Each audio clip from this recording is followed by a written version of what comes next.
Welcome to this deep dive into one of the darkest and most unsettling tales in American history. Well, here it is. The morning of November 3rd, 1901, arrived in Harlan County, Kentucky, with a fog so dense that the mountains surrounding the small coal mining town of Cumberland Gap seemed to vanish into nothingness. The air carried the sharp bite of early winter, and the smoke from dozens of wood-burning stoves mixed with the mist, creating a gray shroud that hung over the wooden houses and dirt roads. Martha Sullivan stood at her bedroom window, her thin fingers pressed against the cold glass, watching as the townspeople began their slow procession toward the white clapboard church that sat on the hill overlooking the valley. She was 32 years old, though the hardships of Appalachian life had carved lines around her eyes and mouth that made her appear older. Her husband, Daniel Sullivan, had died in a mining accident just 8 months earlier, crushed beneath a collapsed timber in the darkness of shaft number 7. The company had paid her $60 in compensation, barely enough to see her through the winter, and the community had largely forgotten about her grief once the initial sympathy meals had stopped arriving at her door. Today, however, the entire town grieved together. Reverend Thomas Blackwell, the beloved pastor of Cumberland Gap Baptist Church, had died suddenly 3 days prior. The official cause, as announced by Dr. Herbert Morrison, was heart failure. The Reverend had been found in his study, slumped over his desk with his Bible open before him, a peaceful expression on his weathered face. He was 61 years old and had served the community for 23 years, baptizing their children, marrying their young people, and burying their dead. His sermons were legendary throughout the mountain communities, drawing visitors from as far as Pineville and Middlesboro. He spoke with a fire that seemed to come from somewhere beyond himself, his voice rising and falling like music, calling sinners to repentance and comforting the afflicted with promises of heavenly reward. Martha pulled her black wool shawl tighter around her shoulders and turned away from the window. Her small cabin, inherited from Daniel's parents, consisted of only 3 rooms: a kitchen with a cast iron stove, a bedroom barely large enough for a bed and a dresser, and a front room where she kept her sewing materials and the few books she owned. The floorboards creaked beneath her feet as she moved to the kitchen to pour herself a cup of coffee from the pot she had prepared before dawn. The liquid was bitter and lukewarm, but it provided a momentary warmth that spread through her chest. She had not slept well in days. Something gnawed at her consciousness, a dark knowledge that had taken root in her mind and refused to be dislodged, no matter how much she tried to pray it away or reason with herself that she must be mistaken. The funeral was scheduled to begin at 10 o'clock. Martha glanced at the clock on her mantel, a wedding gift from Daniel's sister who now lived in Lexington and rarely wrote. It was 8:30. She knew she should eat something, but her stomach churned with anxiety. She had made a decision during the long, sleepless hours of the previous night, a decision that terrified her but from which she could not turn away. She would speak. She would tell what she knew.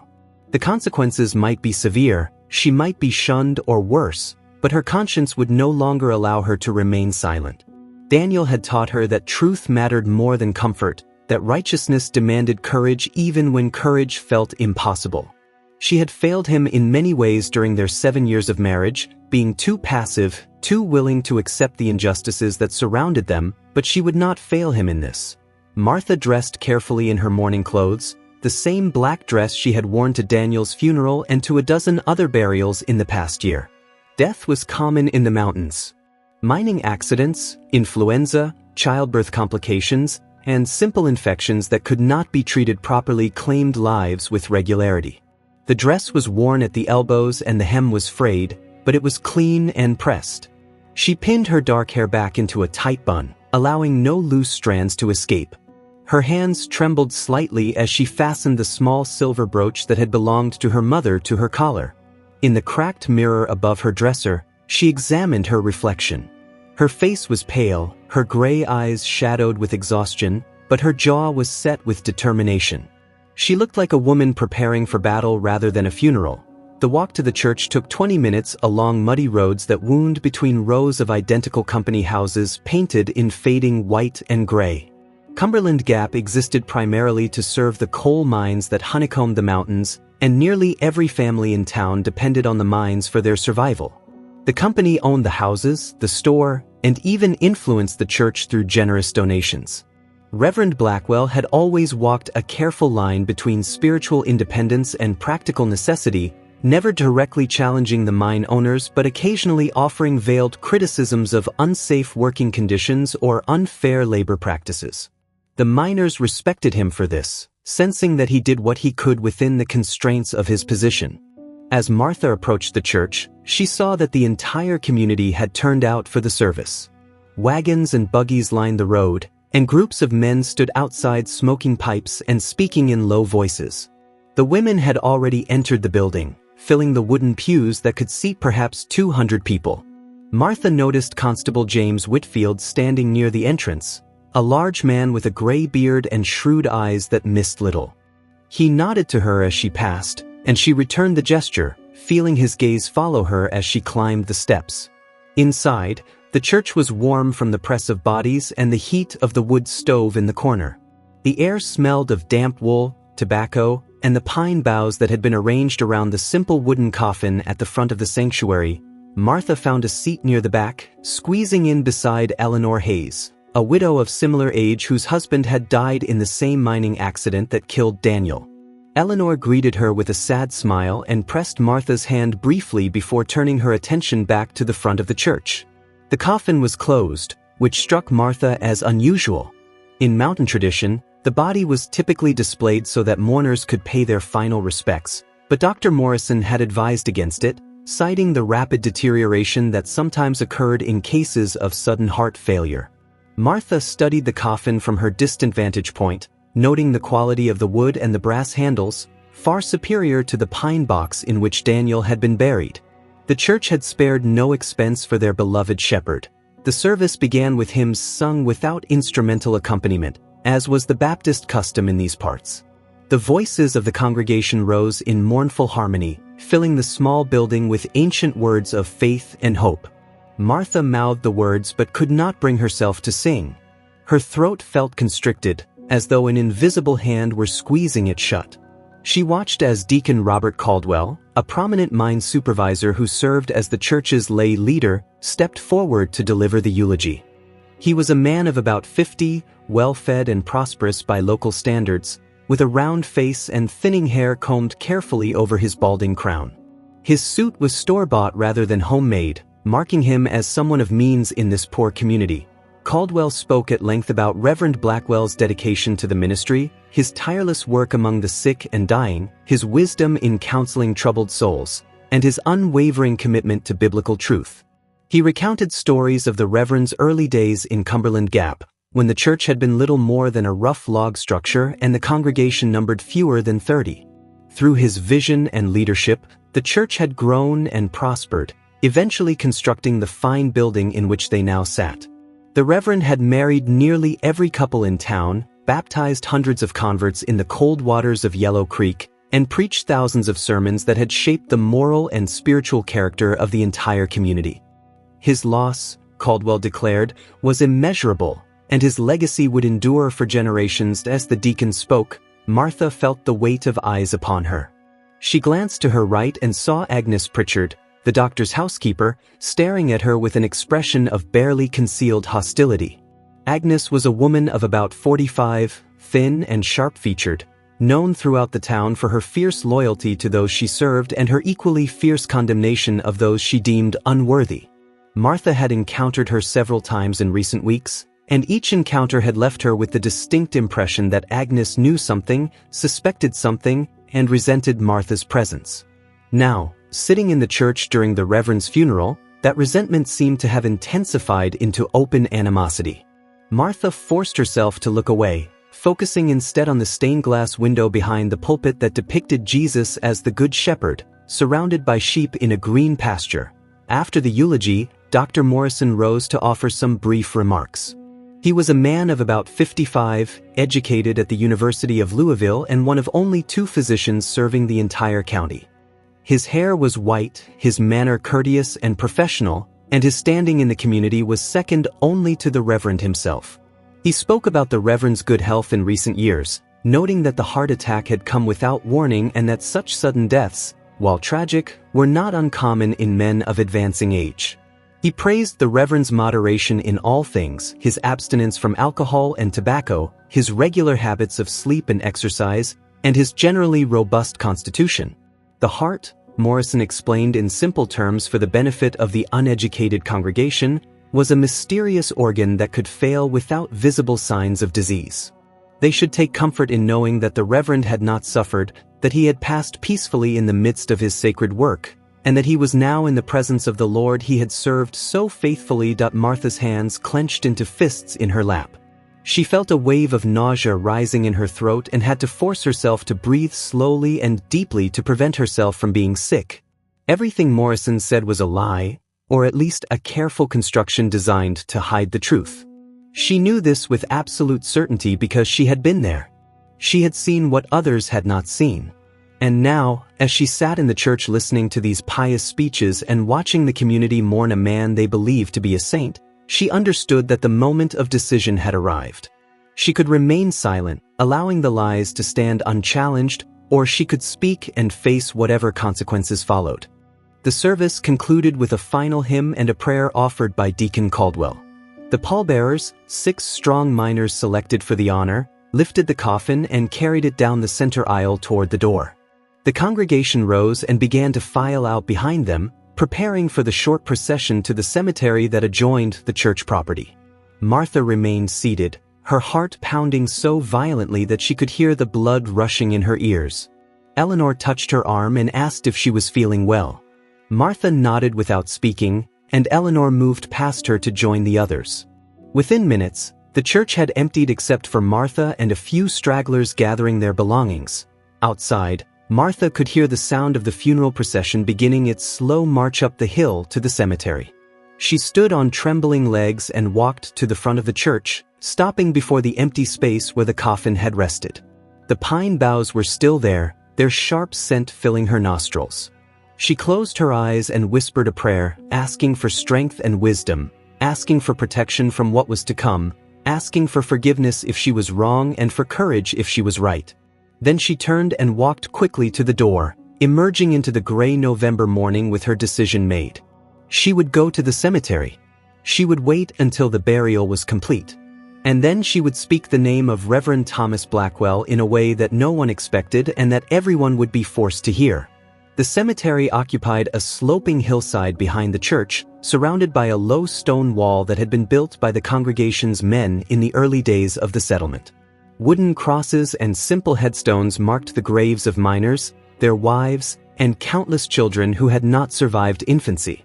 A few larger monuments indicated families of greater means, including the elaborate granite marker that stood over the grave of Judge William Preston, who had died in 1898 after serving as the county's most respected jurist for 30 years. The newest section of the cemetery, where Reverend Blackwell would be laid to rest, offered a commanding view of the valley below.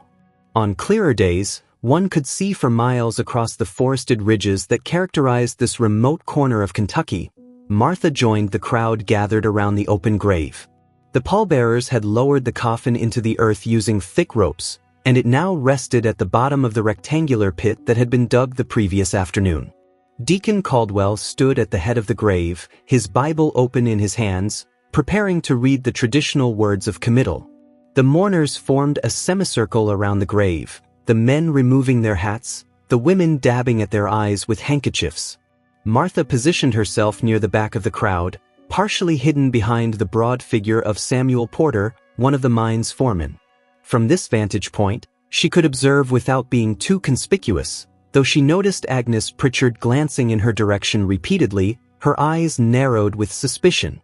Caldwell's voice rang out clear and strong in the cold air as he read from the Book of Common Prayer, words that had been spoken over countless graves for centuries. Dust to dust, ashes to ashes, in sure and certain hope of the resurrection to eternal life through our Lord Jesus Christ. The words should have been comforting, but to Martha they felt like stones pressing down upon her chest. She thought of Daniel, buried in this same cemetery 8 months earlier, his body broken by falling rock and timber. She remembered standing in this exact spot, numb with grief and shock, barely comprehending the words being spoken over his grave. The company representative had attended, offering perfunctory condolences before handing her the envelope containing her compensation. No investigation had been conducted into the accident. Mine collapses were simply accepted as the inevitable cost of extracting coal from beneath these ancient mountains. A.S. Caldwell concluded the committal prayers. He invited anyone who wished to speak to offer their memories of the Reverend. Several people stepped forward. Thomas McKenna, an elderly miner who had been among the church's founding members, spoke of how the Reverend had visited him faithfully during a long illness, reading scripture and praying at his bedside even when doctors expected him to die. Mary Catherine Robbins, a young mother of 4, tearfully recalled how the Reverend had baptized each of her children and had counseled her through the difficult period after her oldest son had been caught stealing from the company store. Jacob Westfield, a deacon who had served alongside the Reverend for 15 years, described his mentor's dedication to biblical study, his mastery of Greek and Hebrew, and his ability to explain complex theological concepts in language that simple mountain people could understand and apply to their lives. Martha listened to these testimonials with growing agitation. Each speaker painted a picture of a man of unimpeachable character, someone who embodied Christian virtue and sacrificial service. And perhaps much of what they said was true. Perhaps the Reverend had indeed been all these things to many people. But Martha knew another side of Thomas Blackwell, a side that these mourners either did not know or refused to acknowledge. The knowledge burned inside her like hot coals, impossible to contain any longer. She felt her body beginning to move forward before her mind had fully committed to the action. Her legs carried her through the crowd, which parted slightly to let her pass, and suddenly she found herself standing at the edge of the grave, looking down at the coffin below. The assembly grew silent, surprised by Martha's appearance. She was not known as someone who spoke publicly. Since Daniel's death, she had become even more withdrawn, rarely attending church services and keeping mostly to herself. Now, however, she stood before them with her chin raised and her hands clasped tightly together, visibly struggling to find words. Deacon Caldwell looked at her with a mixture of confusion and concern, waiting to see what she would say. Dr. Morrison, standing near the front of the crowd with his medical bag at his feet, frowned and shifted his weight from one foot to the other.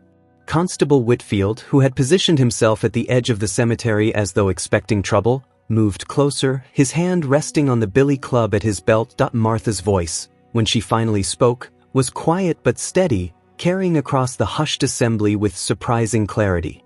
She addressed the crowd without preamble, stating that she had something to say about Reverend Blackwell that they needed to hear, something that contradicted the peaceful narrative of his death that had been presented to them. She explained that 2 weeks before the Reverend's death, she had gone to his house late one evening, seeking counsel about a matter that had been troubling her conscience.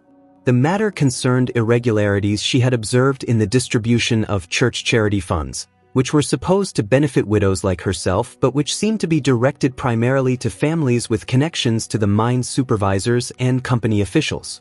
She had not wanted to make a formal complaint, but she had hoped the Reverend might address the issue discreetly. When Martha arrived at the Reverend's house that evening, she continued, she had found the front door slightly ajar and the interior dark except for a light visible beneath the door of his study. She had knocked and received no answer, so she had entered the house, calling out to announce her presence. Still receiving no response, she had approached the study door and pushed it open. What she saw in that moment, she told the assembled mourners, had shaken her understanding of everything she thought she knew about Thomas Blackwell. The Reverend was not alone. Agnes Pritchard, the doctor's housekeeper, was with him in a state of intimate embrace that left no doubt about the nature of their relationship. They had not immediately noticed Martha's presence, so absorbed were they in each other, but when they finally became aware of her standing in the doorway, their reactions had been swift and coordinated.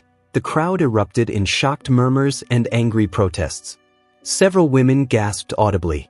Men shouted denials, calling Martha a liar and demanding that she stop speaking such filth at a decent man's graveside. Agnes Pritchard herself pushed through the crowd, her face flushed dark red, screaming that Martha was insane, that she was motivated by jealousy and bitterness, that she was trying to destroy the Reverend's reputation because her own husband had died a drunkard in the mines. Martha stood her ground, her voice rising to be heard over the commotion.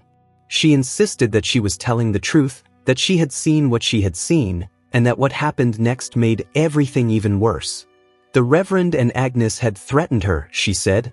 They had made it clear that if she spoke of what she witnessed, she would be destroyed. The Reverend had reminded her that he was beloved in the community, that his word would be believed over hers without question, and that she would be branded as a mentally unstable widow seeking attention through scandalous lies. Martha continued, speaking faster now, driven by the knowledge that she might not be allowed to finish if she did not get everything out quickly. She explained that she had left the Reverend's house that night in a state of shock and confusion, not knowing what to do with the knowledge she possessed. For 2 weeks she had wrestled with her conscience, trying to decide whether speaking up mattered or whether she should simply accept that powerful men often got away with hypocrisy. But then the Reverend had died, and the circumstances of his death had struck her as suspicious. She had heard through town gossip that Agnes Pritchard had been the one to discover his body, that she had been bringing him supper when she found him slumped over his desk. Dr. Morrison had been summoned immediately, and within an hour he had declared the cause of death to be natural heart failure. No one had questioned this conclusion. No one had thought to investigate further. But Martha believed they should. She believed that Agnes Pritchard had reason to want the Reverend dead, perhaps because he had threatened to end their relationship, perhaps because she feared exposure.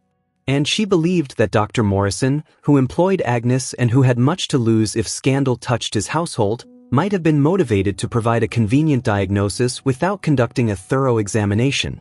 The chaos that followed Martha's accusation was immediate and overwhelming. Deacon Caldwell shouted for order, his face purple with rage. He declared that Martha had lost her mind with grief, that she was speaking blasphemy against a man of God who could not defend himself, and that she should be removed from the cemetery immediately. Several men moved toward Martha as though to physically escort her away, but Constable Whitfield stepped between them, raising his hand to halt their advance. He announced in his authoritative voice that everyone needed to calm down, that accusations of this nature were serious and required proper investigation, and that mob justice would not be tolerated in his jurisdiction. He turned to Martha and asked her directly whether she was prepared to swear under oath that everything she had said was true. Martha met his gaze without flinching and stated that she was. She would testify in court if necessary. She would stake her reputation and her life on the truth of her claims. Dr. Morrison pushed his way to the front of the crowd, his face tight with controlled anger. He addressed the assembly in his most professional manner, explaining that he had examined Reverend Blackwell's body thoroughly and that the cause of death was unquestionably cardiac arrest. There were no signs of violence, no indication of poisoning, no evidence whatsoever of foul play. The Reverend's heart had simply stopped, as hearts sometimes did in men of his age. He reminded everyone that he had practiced medicine for 30 years and had seen hundreds of deaths. He knew the difference between natural causes and homicide. As for Martha Sullivan's wild accusations about some alleged relationship between the Reverend and his housekeeper, Morrison dismissed these as the desperate fantasies of a disturbed woman who had clearly not recovered from the trauma of losing her husband. He suggested, in a tone that managed to sound both compassionate and condescending, that Martha needed rest and possibly medical treatment for her obvious mental distress. Agnes Pritchard, having regained some composure, added her own furious denials. She swore before God and the entire community that she had never been alone with Reverend Blackwell except in the most proper circumstances, always with doors open and always for legitimate household purposes. She described Martha as a bitter, envious woman who resented anyone with steady employment and stable relationships. She pointed out that Martha had been asking questions around town about the Reverend in recent weeks, as though searching for scandal where none existed. This entire performance at the graveside, Agnes insisted, was nothing more than a pathetic attempt to bring others down to Martha's level of misery and isolation. Constable Whitfield listened to all of this with an impassive expression, his eyes moving from speaker to speaker, evaluating and calculating. Finally, he announced his decision. He would conduct a formal inquiry into the death of Reverend Thomas Blackwell. This would include interviewing witnesses, examining the Reverend's house and study, and potentially requesting that the body be exhumed for a more thorough examination by a physician from outside the county. Until the investigation was complete, he expected everyone to refrain from further public accusations or defenses. He instructed the grave diggers to pause in their work of filling the grave and directed Dr. Morrison and Agnes Pritchard to make themselves available for questioning the following day. He then took Martha's arm, not roughly but firmly, and led her away from the grave site, down the hill toward the church, leaving behind a crowd buzzing with shock, anger, and speculation about what would happen next. As they walked, Whitfield spoke to Martha in a low voice that only she could hear. He told her that she had set dangerous events in motion, that she had accused prominent members of the community without physical evidence, and that if her claims proved false, she would face severe consequences, including possible prosecution for defamation and slander. But he also acknowledged that something about her demeanor convinced him she believed what she was saying. He had seen enough liars in his years as a lawman to recognize when someone was telling what they perceived to be the truth. The question was whether Martha's perception matched reality or whether her grief had indeed distorted her memory and judgment. He would find out. But Martha needed to understand that the process would be painful, that the entire town would turn against her, and that even if she was ultimately vindicated, she might never be able to live peacefully in Cumberland Gap again. Martha nodded her understanding. She had known all of this before she spoke. She had weighed the costs and decided that truth mattered more than comfort. Whatever came next, she would face it with her head held high. The days following the funeral became a nightmare of isolation and hostility for Martha Sullivan. The news of her accusations spread through Cumberland Gap with the speed that only small-town gossip could achieve. Within hours, everyone in the community knew that the widowed Martha Sullivan had disrupted Reverend Blackwell's burial service with wild claims about an illicit affair between the beloved pastor and Agnes Pritchard, and that she had implied the Reverend's death might not have been natural. The reaction was swift and almost universally condemnatory. People who had previously greeted Martha with civil courtesy now crossed the street to avoid her. The company store refused to extend her credit. Children threw stones at her windows after dark, and she would wake to find crude messages painted on her front door accusing her of being a liar, a lunatic, and worse. The Baptist church where she had worshipped since childhood made it clear through Deacon Caldwell that she was no longer welcome at services until she publicly recanted her statements and begged forgiveness from the congregation. Eleanor Hayes, who had been Martha's closest friend since their husbands died together, came to visit 3 days after the funeral. She arrived in the evening after dark, as though ashamed to be seen entering Martha's house. She sat at Martha's small kitchen table, her hands wrapped around a cup of tea, and begged Martha to reconsider what she had done. Eleanor spoke with genuine concern in her voice, explaining that the entire community believed Martha had suffered a mental breakdown brought on by prolonged grief. Even those who might have privately harbored doubts about Reverend Blackwell's perfection were not willing to voice such thoughts publicly, especially not on the basis of testimony from a widow with no social standing or influential connections. Eleanor urged Martha to go to Constable Whitfield and admit that she had been mistaken, that grief and stress had caused her to imagine things that never happened, and that she deeply regretted causing pain to Agnes Pritchard and to the Reverend's memory.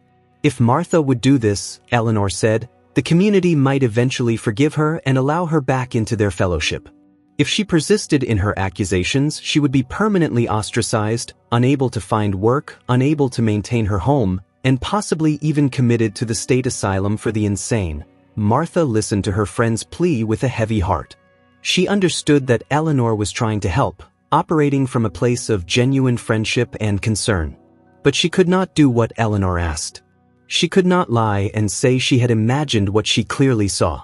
She explained to Eleanor as calmly as she could that she had witnessed the Reverend and Agnes Pritchard together in unmistakable intimacy, and that she believed the circumstances of the Reverend's death deserved scrutiny. She was not motivated by malice or mental instability. She was motivated by a commitment to truth that her husband had instilled in her during their years together. Daniel had often said that the powerful relied on the silence of the powerless to maintain their control, and that speaking truth to power was both dangerous and necessary.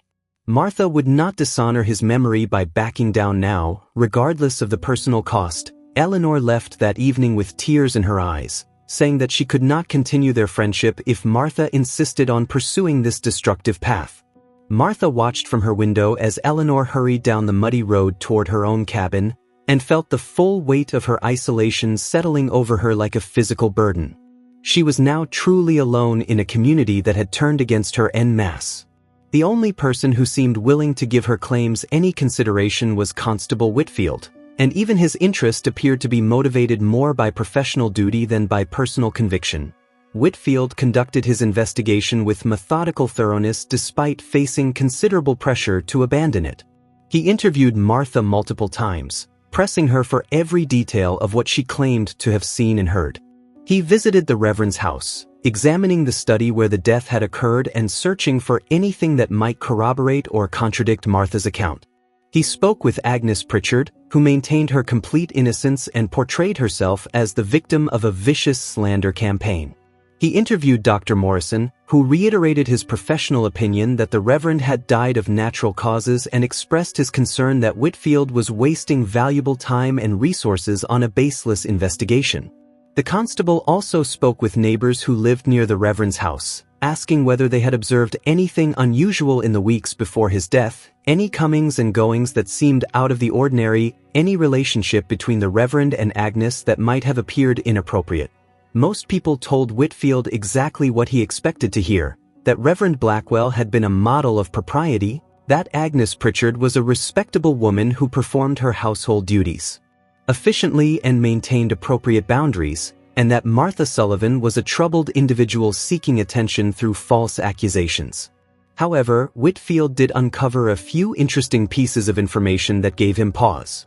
Sarah Mitchell, an elderly widow who lived 2 houses down from the Reverend, mentioned that she had occasionally seen Agnes arriving at the Reverend's house quite late in the evening, sometimes staying for an hour or more.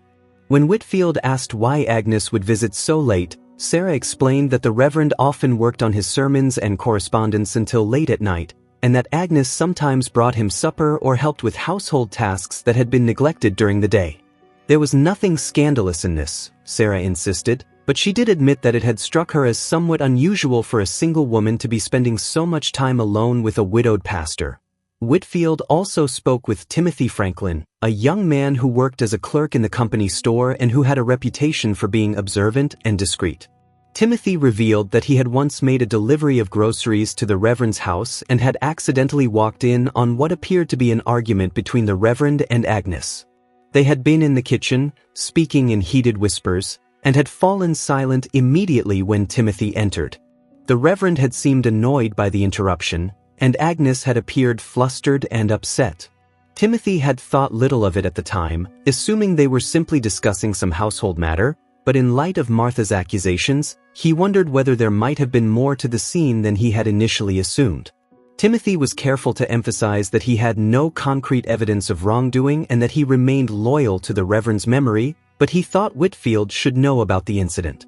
Perhaps most significantly, Whitfield discovered irregularities in the Reverend's financial records. When he examined the church's account books, which Deacon Caldwell reluctantly provided after Whitfield threatened to obtain a court order, he found several unexplained expenditures and discrepancies between the amounts donated by the congregation and the amounts recorded as being deposited in the church bank account. The missing funds totaled nearly $200 over the previous 18 months, a substantial sum for a small mountain church. When Whitfield asked Caldwell about these discrepancies, the deacon became defensive and suggested that the Reverend had probably used the money for charitable purposes that he had not bothered to document thoroughly. Caldwell insisted that it was inappropriate to question the financial management of a deceased pastor who had dedicated his life to serving the community. Whitfield next turned his attention to the medical aspects of the case. He requested that Dr. Morrison provide a detailed written report describing his examination of the Reverend's body, including specific observations about the condition of the body, the position in which it was found, and the reasoning behind his diagnosis of heart failure. Morrison complied, though he made his displeasure at having his professional judgment questioned abundantly clear. The report stated that the Reverend had been found slumped over his desk with his head resting on his folded arms, as though he had been writing when death overtook him. There was no sign of struggle, no discoloration or marks on the body, no foam around the mouth or other indication of poisoning. The face was peaceful, the limbs were not rigidly contracted, and the general appearance was consistent with sudden cardiac death. Morrison had checked for a pulse, found none, and observed that the body was already beginning to cool, suggesting that death had occurred at least an hour before Agnes discovered him. However, when Whitfield pressed Morrison about whether he had considered other possibilities, the doctor admitted that he had not conducted an autopsy or any invasive examination. In rural Kentucky in 1901, autopsies were rarely performed except in cases of obvious homicide, and the practice was often viewed with suspicion as being disrespectful to the dead. Morrison explained that his diagnosis had been based on external examination and on his knowledge of the Reverend's age and general health. He saw no reason to subject the body to an autopsy that would have caused distress to the congregation and delayed the funeral. In Morrison's professional opinion, formed over 3 decades of medical practice, the cause of death was clear and required no further investigation. Whitfield thanked the doctor for his cooperation but privately remained unsatisfied. He knew from his own experience as a lawman that poisoning could sometimes leave few external signs, especially if the poison was chosen carefully and administered in relatively small doses over time. Certain substances could cause heart failure that would be difficult to distinguish from natural causes without chemical analysis of the body's tissues and fluids. However, to pursue this line of inquiry, Whitfield would need to exhume the Reverend's body and transport it to Lexington or Louisville for examination by a pathologist with specialized equipment and training. Such a course of action would be expensive, time-consuming, and almost certain to provoke fierce opposition from the community. Whitfield would need compelling evidence to justify such an extreme measure, and so far he had only Martha's testimony and a collection of suspicious but inconclusive circumstances. As the investigation dragged into its second week, pressure mounted on Whitfield from multiple directions. The mine company superintendent, William Carver, summoned him to the company office and expressed his concern that the investigation was creating unrest among the workers and their families. Carver pointed out that Cumberland Gap was a company town, that stability and order were essential to maintaining productivity, and that Whitfield's investigation was undermining both. He suggested strongly that Whitfield should conclude his inquiry and issue a statement supporting Dr. Morrison's determination of natural death. Deacon Caldwell and several other church leaders visited Whitfield at his home one evening and presented similar arguments, adding that the longer this matter remained unresolved, the more damage was being done to the church's reputation and effectiveness in the community. Even the county judge, Edward Hamilton, who technically had authority over Whitfield's position, called him to the courthouse in Harlan to discuss the situation. Hamilton was a politician as well as a jurist, keenly aware of public opinion and careful to avoid controversial decisions that might affect his re-election prospects. He told Whitfield that while he appreciated thorough police work, there came a point where the costs of an investigation outweighed the potential benefits. In this case, Hamilton argued, Whitfield was pursuing a theory of crime based solely on the unsubstantiated allegations of a single witness with questionable credibility. The judge reminded Whitfield that resources were limited, that there were other crimes and problems demanding attention, and that it might be time to accept that Reverend Blackwell had died of natural causes and that Martha Sullivan had been mistaken or deceitful in her claims. Whitfield listened respectfully to all of these appeals and pressures, but he did not immediately yield. Something about the case continued to trouble him. He could not shake the feeling that there were layers of deception beneath the surface of this small mountain community, that powerful people were hiding uncomfortable truths, and that Martha Sullivan might actually be telling the truth despite the overwhelming consensus against her. However, he also recognized that he was running out of options. Without physical evidence of foul play, without additional witnesses willing to support Martha's version of events, and without the resources to conduct a proper forensic examination, he could not build a case that would stand up in court or convince the community that their beloved Reverend had been anything other than what he appeared to be. The breakthrough, such as it was, came from an unexpected source. A traveling peddler named Isaac Brennan, who made regular circuits through the mountain communities selling notions, medicines, and small household goods, stopped in Cumberland Gap about 10 days after the funeral. Brennan had heard the gossip about the investigation and sought out Whitfield to share some information he thought might be relevant. Brennan explained that he had been in Cumberland Gap on the evening before the Reverend's death and had stopped by the Reverend's house to sell him some of his patent medicines, which Brennan claimed could treat everything from rheumatism to digestive troubles. The Reverend had politely declined to make a purchase, but during their brief conversation, Brennan had observed Agnes Pritchard leaving through the back door of the house in a manner that seemed furtive and secretive. More significantly, Brennan had noticed that Agnes was carrying a small bottle or vial that she quickly tucked into her apron when she realized someone was watching her. Whitfield questioned Brennan closely about this observation. Could he describe the bottle? How could he be certain it was Agnes Pritchard? What time of day had this occurred? Brennan provided answers that were generally consistent and plausible, though Whitfield noted that the peddler had a reputation for exaggeration and unreliability. Still, this testimony, combined with everything else Whitfield had learned, was enough to convince him that he needed to take more aggressive action. He decided to search Agnes Pritchard's room at Dr. Morrison's house, where she had lived as a servant for the past 7 years, and to question her more formally about her relationship with the Reverend and her activities on the day of his death. Constable Whitfield arrived at Dr. Morrison's substantial 2-story house on a cold morning in late November, accompanied by Deputy Frank O'Brien, a young man recently appointed to assist with law enforcement duties in the county. Morrison greeted them at the door with obvious displeasure, demanding to know the purpose of their visit. Whitfield explained that he had received information that required him to search the premises, specifically the quarters occupied by Agnes Pritchard.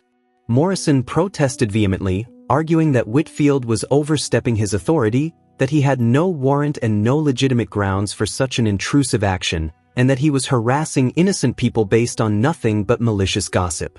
Whitfield responded calmly that as constable, he had the legal authority to search any property when he had reasonable suspicion of criminal activity, and that Morrison could either cooperate voluntarily or face formal charges of obstruction of justice. Faced with this ultimatum, Morrison reluctantly stepped aside and allowed the 2 lawmen to enter. Agnes Pritchard was in the kitchen preparing breakfast when Whitfield and O'Brien came inside. Her face drained of color when she saw them, and her hands began to tremble visibly.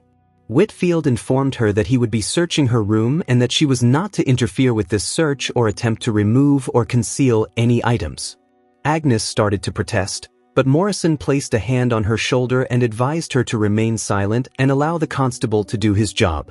The 3 of them stood in tense silence as Whitfield and O'Brien climbed the narrow stairs to the 2nd floor, where Agnes occupied a small room at the rear of the house. The room was spartanly furnished with a narrow bed, a simple dresser, a wooden chair, and a small table with a basin and pitcher. Whitfield and O'Brien conducted a systematic search, opening drawers, examining the contents of a trunk at the foot of the bed, and checking beneath the mattress and behind the furniture. They found nothing unusual at first, just clothing, personal items, and a few books including a Bible and several volumes of romantic novels. But then O'Brien discovered a locked wooden box hidden beneath a loose floorboard near the window. The box was small, perhaps 8 inches long and 6 inches wide, made of dark walnut with brass hinges and a sturdy padlock. Whitfield called down the stairs for Agnes to come up and provide the key to the box. After a long pause, she climbed the stairs slowly, her face now composed but her eyes filled with a mixture of fear and defiance. She stated that she did not have a key, that the box had belonged to her mother and had been locked when she inherited it, and that she had never bothered to have it opened because she assumed it contained nothing of value. Whitfield did not believe this explanation and told her so directly. He informed her that he was prepared to break the lock if necessary, and that if the box contained evidence of wrongdoing, her refusal to cooperate would be noted and would not help her case. Agnes stared at him for a long moment, her jaw clenched, and then slowly reached into her apron pocket and withdrew a small brass key. With trembling hands, Agnes unlocked the box and stepped back as Whitfield lifted the lid. Inside were several items that immediately captured his attention. There were letters, perhaps 24 of them, written in a masculine hand and addressed to Agnes in terms that left no doubt about the intimate nature of the relationship between the writer and the recipient. The letters were signed simply with the initial T, but the content made clear that they had been written by Thomas Blackwell. They spoke of secret meetings, of passion and longing, of the difficulty of maintaining discretion in a small community where gossip spread quickly, and of plans for a future together. One letter, dated just 3 weeks before the Reverend's death, contained a paragraph that struck Whitfield as particularly significant. In it, the Reverend wrote that he had decided their relationship had to end, that his conscience could no longer bear the weight of his hypocrisy, and that he intended to confess his sins publicly to the congregation and resign from his position as pastor. He wrote that he knew this decision would cause suffering for both of them, but that he could not continue living a lie. In addition to the letters, the box contained a small glass vial, about 2 inches tall, with a faded label that identified its contents as laudanum, a tincture of opium commonly used as a painkiller and sedative in that era. The vial was about half full. Whitfield held it up to the light, examining the dark liquid inside, and then carefully placed it back in the box. He also found a folded piece of paper that appeared to be a receipt from a pharmacy in Pineville, dated 3 months earlier, showing a purchase of laudanum made by Agnes Pritchard. Finally, there was a small leather-bound journal containing entries written in Agnes's handwriting. Whitfield flipped through the pages quickly, noting dates and brief notations that seemed to chronicle the progression of the relationship between Agnes and the Reverend. Whitfield closed the box and turned to face Agnes. He told her that she was under arrest on suspicion of involvement in the death of Reverend Thomas Blackwell and that anything she said could be used against her in court. Agnes collapsed onto the bed, her body shaking with sobs. She cried that she had not meant for him to die, that everything had gone terribly wrong, and that she had only wanted to make him sleep so she could talk to him, so she could change his mind about ending their relationship. The words tumbled out in a chaotic rush as Dr. Morrison, who had followed them upstairs, stood frozen in the doorway, his face ashen with shock and disbelief. Whitfield instructed Deputy O'Brien to take Agnes downstairs and wait with her while he spoke with Morrison. Once they were alone, Whitfield asked the doctor directly whether he had known about the relationship between Agnes and the Reverend. Morrison slowly shook his head, sinking into the wooden chair as though his legs could no longer support him. He said he had suspected nothing, that Agnes had always been a competent and discreet servant, and that he had trusted her completely. Whitfield then asked whether Morrison had truly conducted a thorough examination of the Reverend's body or whether he had simply made assumptions based on what he expected to find. Morrison's silence was answer enough. After a long pause, the doctor admitted that he had examined the body only briefly, that he had seen no obvious signs of trauma, and that he had concluded heart failure was the most likely explanation. He had not considered the possibility of poisoning because he had no reason to suspect foul play and because Agnes had seemed genuinely distraught when she discovered the body. Whitfield asked one more critical question. Would an overdose of laudanum produce symptoms consistent with heart failure? Morrison thought for a moment and then nodded reluctantly. He explained that opium and its derivatives depressed the respiratory and cardiac systems, and that a sufficient dose could indeed cause the heart to stop while leaving few external signs that would be obvious without an autopsy. The victim would likely become drowsy, lose consciousness, and die peacefully, which matched the scene that Morrison and Agnes had described finding in the Reverend's study. If the Reverend had ingested laudanum shortly before death, and if Morrison had not been looking for signs of poisoning, it was entirely possible that he would have missed the true cause of death. Over the following days, as word spread through Cumberland Gap that Agnes Pritchard had been arrested and charged with the murder of Reverend Thomas Blackwell, the community underwent a profound psychological transformation. The certainty that had unified the town against Martha Sullivan began to crumble as people were forced to confront the possibility that their beloved pastor had indeed been involved in an illicit relationship and that his death had not been natural. The letters found in Agnes's possession were read aloud at her preliminary hearing, and their content left no room for doubt about the nature of the relationship between the Reverend and his housekeeper. The community that had so quickly condemned Martha for speaking uncomfortable truths now had to face the reality that everything she had said was substantially accurate. Agnes eventually confessed to administering laudanum to Reverend Blackwell on the night of his death, though she insisted that she had not intended to kill him. According to her statement, given to Constable Whitfield and recorded by a court stenographer, she had been devastated by the Reverend's decision to end their relationship and confess his sins publicly. She had believed that if she could just make him sleep, make him too drowsy and confused to think clearly, she could persuade him to change his mind. She had prepared his evening meal as usual, adding a substantial quantity of laudanum to his coffee. Her plan had been to wait until the drug took effect and then talk with him about their future, convincing him that they could continue their relationship more discreetly or perhaps even leave Cumberland Gap together and start a new life somewhere that no one knew them. However, Agnes had miscalculated the dose. The Reverend had drunk the entire cup of coffee quickly, being thirsty after a long day of writing. Within perhaps 20 or 30 minutes, he had become extremely drowsy and disoriented. Agnes had tried to talk with him, to explain what she had done and why, but he could barely comprehend her words. His speech became slurred, his breathing grew shallow, and he slumped forward onto his desk. Agnes had panicked, realizing that she had given him too much. She had tried to rouse him, shaking his shoulders and calling his name, but he did not respond. She had considered summoning Dr. Morrison immediately but had hesitated, knowing that such an action would reveal both her crime and her relationship with the Reverend. Instead, she had waited, hoping he would recover on his own. By the time she accepted that he was not going to wake up, it was too late. The Reverend was dead.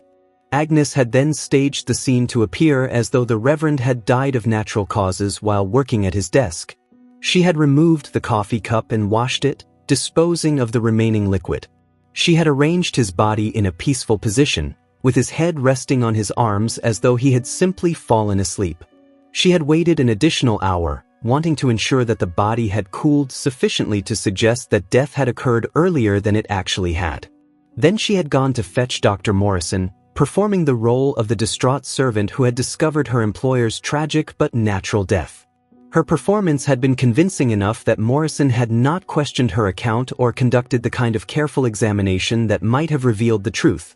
The legal proceedings that followed were swift by the standards of rural Kentucky justice. Agnes Pritchard was indicted by a grand jury on charges of murder in the second degree, the prosecution arguing that while she may not have intended to kill Reverend Blackwell, her deliberate administration of a potentially lethal drug demonstrated a reckless disregard for human life that constituted criminal homicide. Her trial took place in the Harlan County Courthouse in late January of 1902, drawing spectators from throughout the region who crowded into the courtroom and overflowed into the hallways and street outside. The proceedings lasted 4 days. The prosecution presented the evidence found in Agnes's room, including the letters, the laudanum vial, and Agnes's own confession. Medical experts testified about the effects of opium overdose and the difficulty of distinguishing such poisoning from natural heart failure without an autopsy. Character witnesses painted a picture of Agnes as a woman consumed by passion and willing to take desperate measures to prevent the loss of her lover.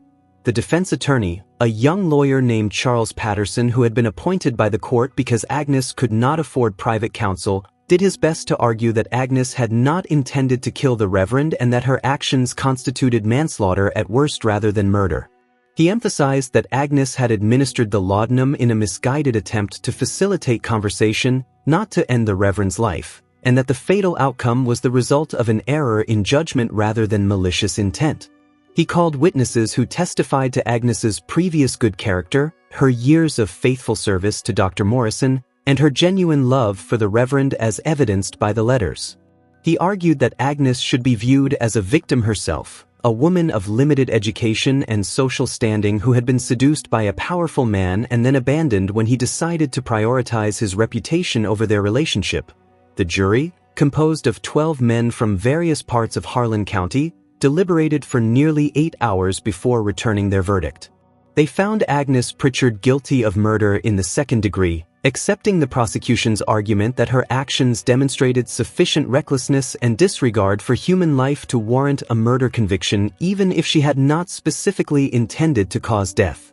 The judge sentenced her to 20 years in the state penitentiary, a term that was considered relatively lenient by the standards of the time but which effectively meant that Agnes, who was 43 years old at the time of sentencing, would spend the remainder of her productive years in prison and would emerge, if she survived, as an elderly woman with no family, no resources, and no prospects for rebuilding her life. For Martha Sullivan, Agnes's conviction brought a complex mixture of vindication and sorrow. The community that had shunned and vilified her was now forced to acknowledge that she had been telling the truth all along, that she had witnessed exactly what she claimed to have witnessed, and that her courage in speaking up had ultimately brought a killer to justice. Some people came to her house to apologize, including Deacon Caldwell, who admitted with obvious difficulty that he had misjudged her and that the church owed her an apology for doubting her word and excluding her from fellowship. Eleanor Hayes also visited, tearfully asking for forgiveness for abandoning Martha in her time of greatest need. Martha accepted these apologies with grace, though she could not entirely hide the hurt and anger that lingered from her weeks of isolation and persecution. However, Martha found that she could not simply return to her previous life as though nothing had happened. The experience had changed her in fundamental ways, making her more wary of institutional authority, more skeptical of surface appearances, and more aware of how quickly communities could turn against individuals who threatened comfortable illusions.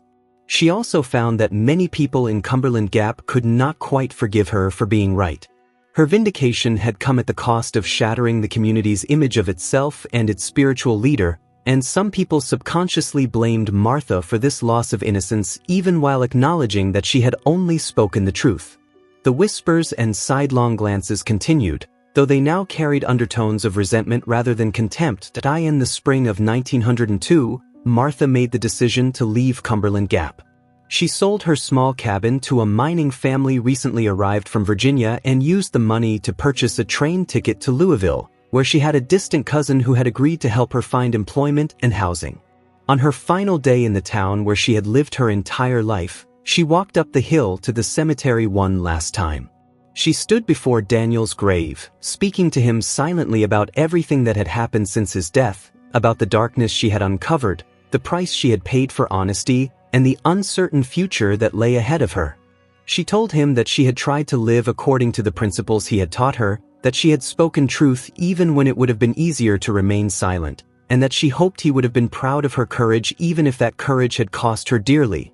She also paused briefly at Reverend Blackwell's grave, which remained marked only by a simple wooden cross while the church debated what kind of permanent memorial, if any, was appropriate for a pastor whose legacy had been so thoroughly tainted.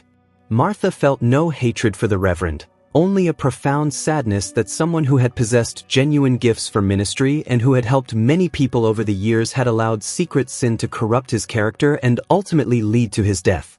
She wondered how many other people in positions of authority and trust were hiding similar secrets, maintaining public facades of righteousness while privately indulging in behavior that contradicted everything they claimed to believe. The hypocrisy disturbed her deeply, but she also recognized that human beings were complex and flawed, capable of both great good and terrible wrong, often within the same life. Martha left Cumberland Gap on a gray morning in April, her few possessions packed into a single trunk that she carried to the train station with the help of Timothy Franklin, the young clerk from the company store who had testified about witnessing an argument between the Reverend and Agnes.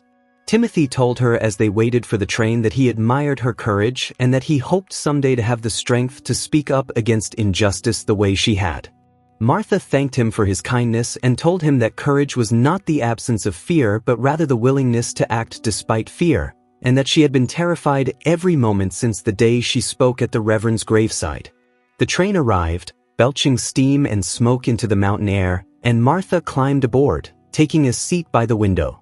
As the locomotive began to pull away from the station, she watched the mountains of eastern Kentucky recede into the distance, knowing that she would probably never return but carrying with her the knowledge that she had, at great personal cost, honored the truth and brought a measure of justice to a situation that others would have preferred to keep hidden forever. The widow who had dared to call the name of the dead pastor had been heard, even though no one had wanted to listen, and in that hearing, however reluctant and delayed, lay the possibility of redemption not just for herself but for a community forced to confront its own capacity for self-deception and moral compromise. To uncover more stories that reveal the hidden secrets and forgotten mysteries of the past, leave a like if this deep investigation kept you hooked until the end. I invite you to subscribe to the channel. Did you know that 80% of people who watch aren't subscribed and end up missing incredible stories? It costs nothing. Oh, and tell us in the comments where you're watching from and share other dark tales that, in your opinion, deserve to be explored here on the channel. See you soon.